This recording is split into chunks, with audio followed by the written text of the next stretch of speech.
Welcome to the 1CA podcast. This is your host, Jack Gaines. 1CA is a product of the Civil Affairs Association and brings in people who are current or former military, diplomats, development officers, and field agents to discuss their experiences on ground with the partner nation's people and leadership. Our goal is to inspire anyone interested in working the last 3 feet of foreign relations. To contact the show, email us at capodcasting@gmail.com or look us up on the Civil Affairs Association website at www.civilaffairsassoc.org. I'll have those in the show notes. Today we welcome Cleo Paskal, investigative journalist for Freedom for Democracies and a special lecturer at the Air War College about the Pacific region.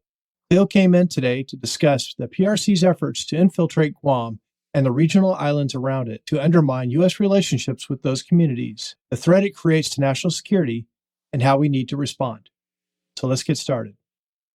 For most Americans, the idea is that there's the West Coast. Alaska, Hawaii. And then if they're being clever, they might go, oh yeah, there's Guam. But the distance between Hawaii and Guam and the location of Guam is often pretty fuzzy. So Guam is maybe 2-3 hour flight from Manila and maybe 5 or 6 hour flight from Honolulu. In fact, it's the other side of the date line. So if you're going to be very geeky about it, you'll go, is that the western part of the U.S. or is that the most eastern part of the U.S.? Because, of course, it's the other side of the date line. Right. And then what you really need to do is look north of Guam, because Guam is the southern part of the Marianas Island chain. It's its own thing. It's its own territory. It's been part of the United States as a territory since the Spanish-American War, so since the late 19th century, which includes the islands of Saipan and Tinian, and they are also part of the United States. This is where the United States shares a maritime boundary with Japan, and we're the site of some of the most fierce battles of World War II. We just passed the 80th anniversary of the Battle of Saipan and the Battle of Tinian. That became the busiest airport in the world in early mid-1945, where the B-29 bombers were taking off in wave after wave after wave to hit Japan. And that's where the Enola Gay took off from. And that is all the United States of America. Highly strategic, has been for a long time, right off the coast of Asia. In between Hawaii and Guam, there's a whole other stretch of islands, which is the Marshall Islands, the Federated States of Micronesia, and Palau, which are independent countries, but which have signed this completely unique document with the United States called the Compact of Free Association, which gives the U.S. exclusive defense and security rights and responsibilities in those countries. So these are independent countries, along with what is now CNMI, Commonwealth of Northern Mariana Islands. They were all part of the Japanese Empire from 1914 to 1944. This is what enabled Japan to be in a position to hit Pearl Harbor and created this impenetrable chunk of the Central Pacific, which meant that U.S. forces had to go south through Guadalcanal, through the Solomon Islands, up through Bougainville, and then come up from the bottom through Tarawa to be able to start to fight its way across east to west. So that control over the Central Pacific that Japan had meant that Japan could keep the U.S. pushed towards Hawaii and isolate Guam. The Japanese hit Guam just after they hit Pearl Harbor and took Guam. So that gave them the whole stretch across the Central Pacific. And after the war ended, the U.S. Navy controlled an area that combined is about as large as the continental United States, and administered it under naval control. And there was all sorts of stuff going on. Saipan was closed to the outside for years.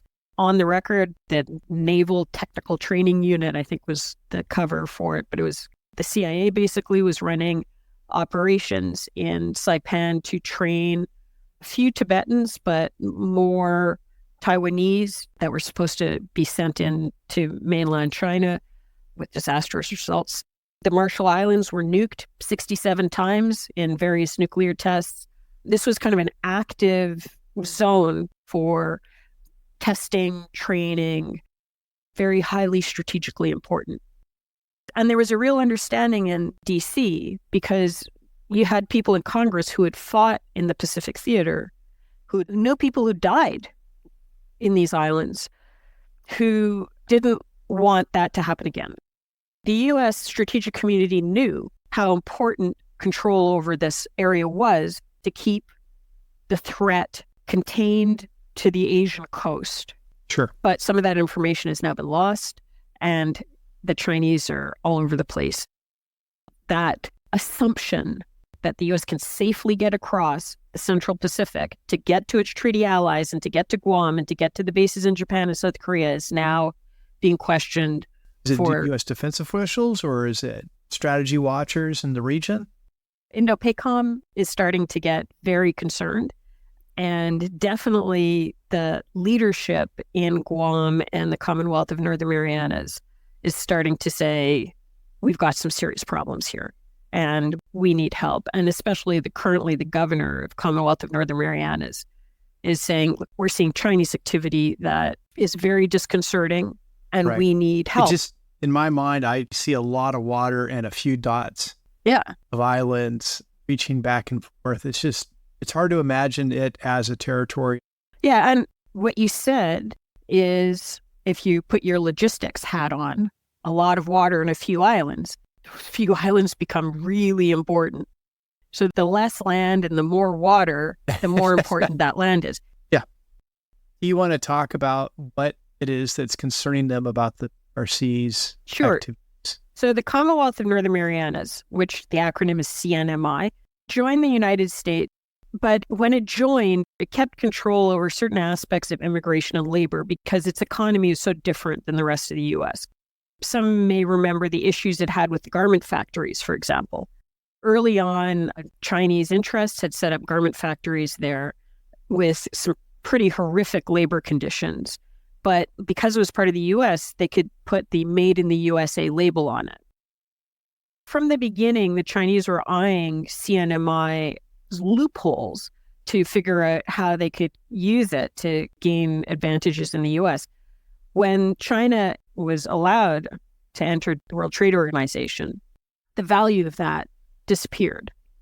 But it started to shift to earth tourism, where Chinese would come and give birth in CNMI, and then they'd have little American babies. You had more recent issues, Chinese-linked casinos. One of them, a few years ago, running more money through it than the casinos in Macau. Wow. Billions of dollars. And it was almost exclusively Chinese gamblers. And the way that the money was coming out of China and working through corresponding banks to give these lines of credit to these gamblers made it look an enormous amount like money laundering. There was never any proper investigation done by the U.S. government. And there are about 50,000 people living in Saipan. And you've got billions in Chinese casino money flowing through the economy. So you can imagine how that distorts politics and the economics of the place. Oh, absolutely. Just trying to wonder, what is it that they're laundering? Is it all the commodity trade that they're doing around the world? Is it the fentanyl? It needs an investigation. We shouldn't be wondering. This is U.S. jurisdiction. So there's absolutely no reason that this question can't be answered. If you go to Garapan, which is the capital of Commonwealth of Northern Marianas, it's the biggest town in Saipan. By far the biggest building is this casino, which was almost finished. It had started operations, but it had a whole hotel complex on it. And they had, in typical Chinese Communist Party linked style, they had built it on a grave site. So the locals were just horrified. You know, they dug up ancestors and there's no proper reburial or anything. Like, the whole thing was just horrific. And it was very close to completion. And then one of the construction workers fell off the scaffolding and died. And it turned out that they were not there on a work visa. And this gets to this other question of the visas. So apart from these other loopholes, Chinese can get on a plane in Hong Kong and fly straight to the Commonwealth of Northern Marianas with no visa. And the Commonwealth of Northern Marianas is considered U.S. territory. So they can take a domestic flight from there into the continental U.S.? They're not supposed to stay in the Commonwealth of Northern Marianas. But there are successful prosecutions of people who have been illegally taking Chinese by boat to Guam. We talked to the mayor of Rota, which is the island closest to Guam, and one Chinese guy who got off the plane in Rota with an inflatable boat as his luggage. Yeah, there have been cases of Chinese see people with boats on their docks and knock on the door and ask to buy the boat or to get a ride. And they did it for one of the Fish and Wildlife guys. It's not hidden. But the other thing is that the woman who ran the Bureau of Motor Vehicles in the Commonwealth of Northern Marianas has been convicted of selling driver's licenses specifically to Chinese. Oh, wow. So, yeah. Any idea how many she sold? I don't know, but it wasn't one or two. This was a business. So everything I'm mentioning, there have been people prosecuted for bringing Chinese from CNMI to Guam. The Bureau of Motor Vehicles woman was found guilty. They've also been using the U.S. Postal Service because, of course, once you're in CNMI, that's the U.S. domestic mail. So using the U.S. Postal Service for distributing drugs. Over 30 members of Congress led a letter to Secretary Mayorkas. Why does this loophole persist? And that was in November last year. And they finally got an answer, which said that, well, the Chinese contributed a lot to the tourism economy of CNMI in 2008, 2009. So that was the justification. Oh, wow. And the regulations that allow for them to come in say this can be suspended on national security grounds. So it's sort of inexplicable. They're now saying, well, we'll change it from no visas to some sort of electronic semi-visa, but there's no reason it shouldn't be a normal visa like any Chinese national going to anywhere else in the United States. What else are you finding happening due to the flow of Chinese tourists into Guam? We know that one of the big priorities is Taiwan. And we also know that they want to, as much as possible, win without fighting, which is a misnomer because they're fighting. They're just fighting on a different battlefield. Yeah, they're win without major combat. Yeah, win without major loss of Chinese life is probably the more accurate way. But if you're focused on Taiwan, one of your biggest challenges is Guam. You need to disable Guam or take Guam offline somehow, make it inoperable or ineffective. Sure. Because that's where all the aircraft that are going to support Taiwan defense are going to go. Yeah. And other forms of military support and intel support and all that. And we know that Guam already had issues with Volt Typhoon cyber infiltration into critical infrastructure. And you also, ideally, you want people on the ground. To be very blunt, you can blow up the planes or you can disable them, but you can also kill the pilots. But in the winning without fighting mindset, how do you see their efforts in these islands? If you've got the Chinese that have come in to CNMI without a visa, very hard to know who they are. There's no background check. They've just gotten on a plane and gotten off the plane. And then they've illegally come into Guam. You don't know who they are. So you have untraceable saboteurs, whatever. And the U.S. military has found Chinese nationals roaming around bases in Guam and have handed them over to the FBI, and I don't know what's happened to them after that. Guam is a problem for them. And being able to get people onto Guam without detection is an advantage. Now, 2 of the 3 countries, Palau and Marshall Islands, recognize Taiwan. If they recognize Taiwan, that gives them an added layer of defense because it means there's no Chinese embassy. And the Chinese embassies operate like these forward operating locations. You can run the influence operations and the intel operations more easily if you've got an embassy. But you're getting a huge amount of Chinese organized crime operating in those countries, which functions to corrupt the political system and destabilize it. And I think ideally the goal is to subvert them to the point where first they ditch Taiwan and then maybe they also walk away from the Compact of Free Association with the U.S. And Broken Tooth, for example, who's one of the big triad leaders who's been designated by the U.S., was operating out of Palau. And in the case of the Marshall Islands, there are two Chinese nationals who bought Marshallese citizenship and then tried to set up a country within a country. Like a free trade zone or something else?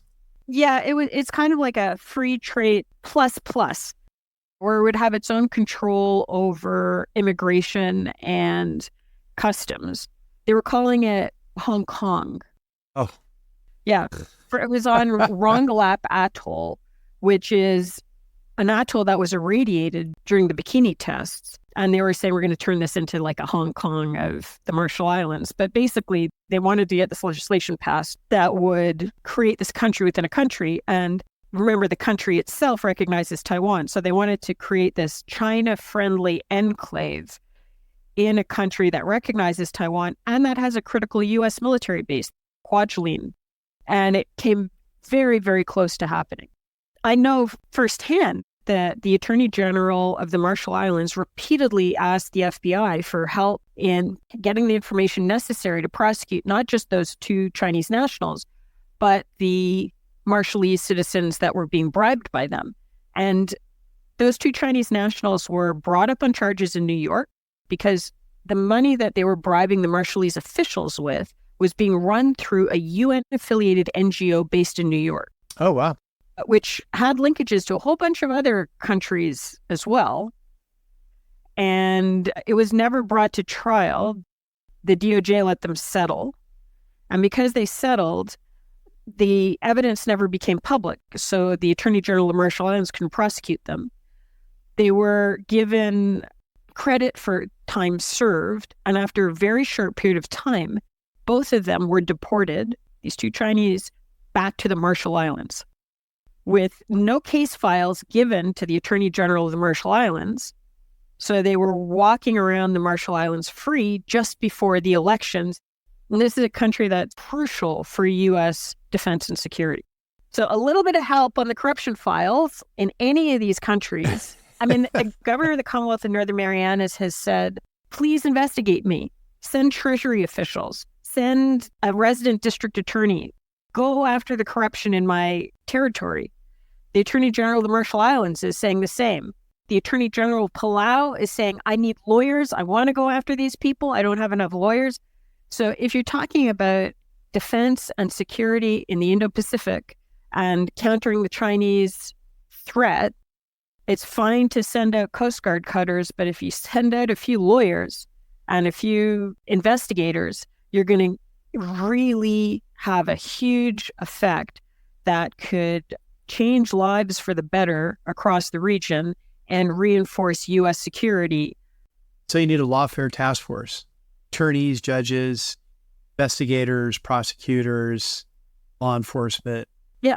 The corruption it's like in kinetic warfare, you do aerial bombardment before you land your forces. So the corruption is that sort of softening up of a system before you go in and take over. You weaken it and riddle that infrastructure, that democratic accountability, transparency infrastructure. You just bombard it with corruption to the point where it's ready to collapse, and then you can come in and take it over. So it's a form of state capture. Proxies are fine. We didn't really talk about that middle country, the one that doesn't recognize Taiwan, but which recognizes China, the Federated States of Micronesia. The former president of that country, he wrote several letters that then became public, describing what the Chinese were doing, completely bypassing his authority, backing independence movements, corrupting his officials. So he openly described it. And then as a result, apparently during COVID, there were some who wanted to decline entry to U.S. boats, probably not legal under the Compacts of Free Association, but they're being primed for that kind of a thing. Like in the Solomon Islands or in Vanuatu, or Coast Guard ships didn't get permission in time to come in and land. There were just these inexplicable delays. Kiribati as well. So it's already happening. Everything that we're talking about now is even further down the road in a place like Solomon's, but it's worth focusing on this northern Central Pacific zone because it is legally tied to the U.S. in a way that no other zone is. So it should be a priority. Well, do you want to talk a little bit about the Solomons as an example of how it could end up if we don't pay attention? Sure. If you want to understand how the PRC operates and what its goals are, it is a very useful case study because unusually we have a starting point. The Solomon Islands recognized Taiwan until 2019. And then in 2019, it switched to China. So there's that preliminary phase. Why did the switch happen? Which is also very helpful to study. And it seems like at least part of the reason was there was a long-term subnational cultivation of Chinese actors, including leadership within the province of Guadalcanal.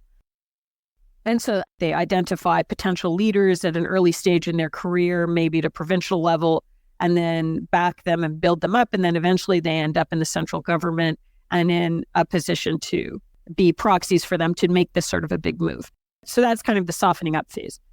And you'll see that now in Palau and in the countries that still recognize Taiwan. There is that subnational cultivation going on. But once the switch happened, then you can see what China really wants. Where does it go after? The Chinese put forward the security deal. We've seen the draft of it. It specifically says that the Chinese, with the permission of the local government, which is becoming more and more of a proxy, can send in forces to protect Chinese citizens and major projects and put down civil dissent. And we're going to do police training with you and give you security equipment, which including communications and all that sort of stuff. So there's an attempted takeover of that security infrastructure. There was a very good investigation done by a consortium of journalists in Solomon Islands that said that the prime minister had a property empire of 8 houses on this tiny prime minister's salary, and they named the bank. He's using a French bank to run these mortgages. Well, there's been no investigation done. And that journalist, the outlet is called In-Depth Solomons, very good investigative journalist. And I just want to take a pause for a minute and highlight the work that is being done on the ground by honest people at very great risk. So these incredible journalists, incredible political leaders, the same thing with leaders in the Solomon Islands who have been trying to block Huawei from setting up towers in their districts. Their jobs have been taken away. They've been prosecuted, persecuted. Their families have been gone after. Same thing with the journalists. So just to underline that there are alternatives. If somebody says, oh, they're all corrupt, that is absolutely not the case. You have many, many honest people willing to collaborate, help with prosecution. Yeah. That's right. And if you don't go after the corruption, those people will be suffocated. They'll become examples that the Chinese use to show people why it's not worth standing up to them. Or they'll get tired of it and they'll go somewhere else. Yeah. Okay.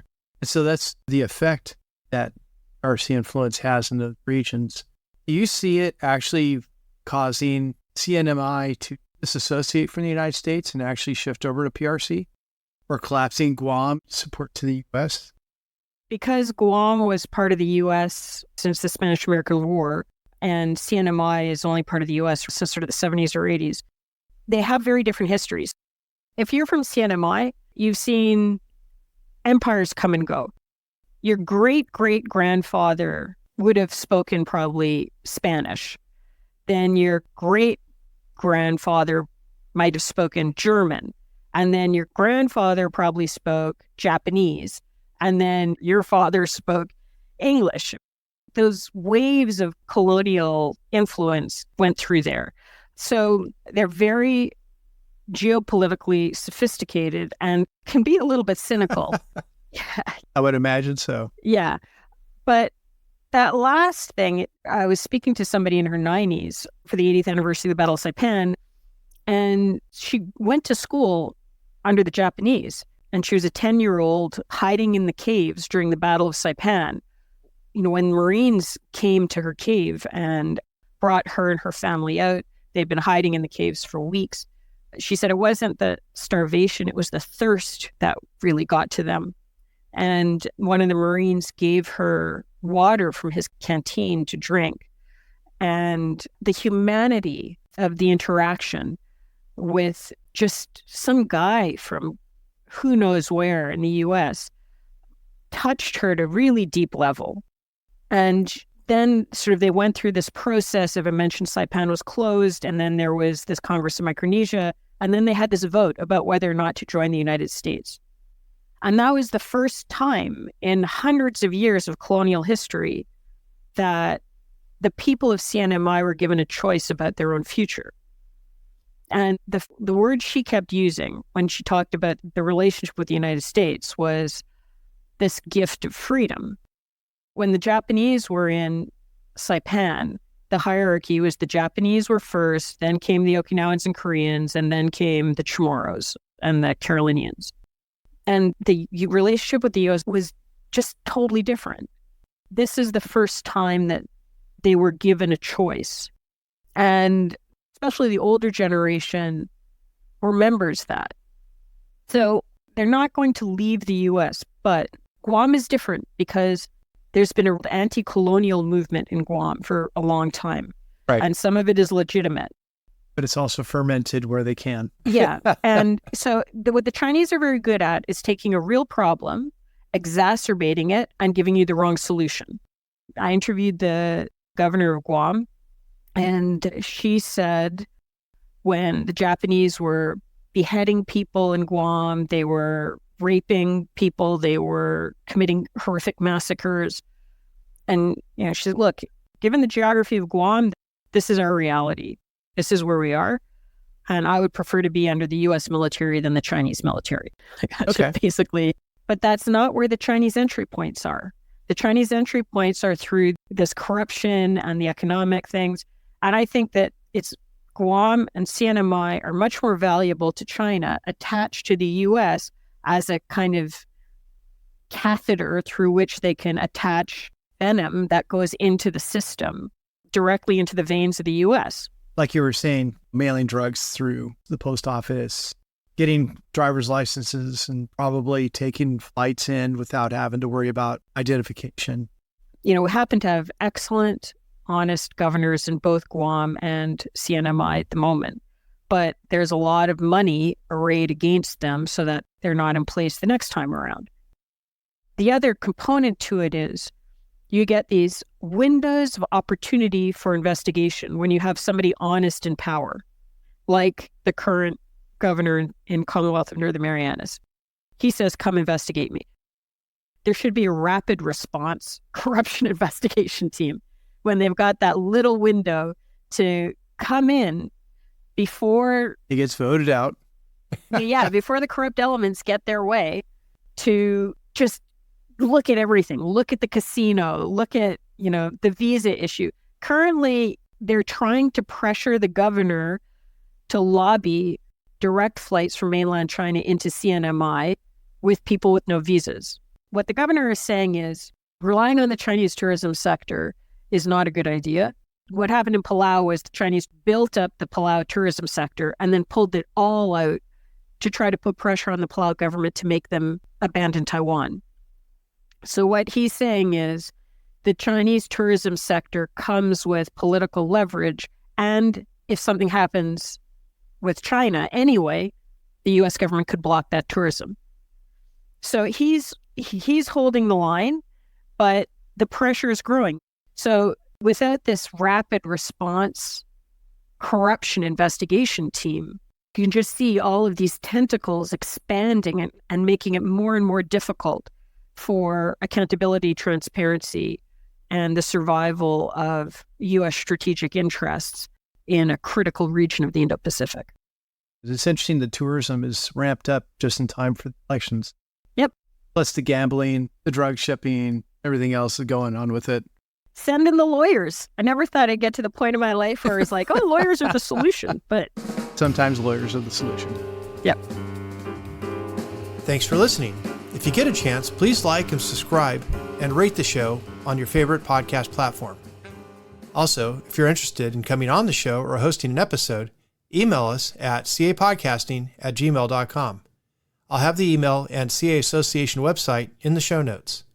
And now, most importantly, to those currently out in the field, working with a partner nation's people or leadership to forward U.S. relations.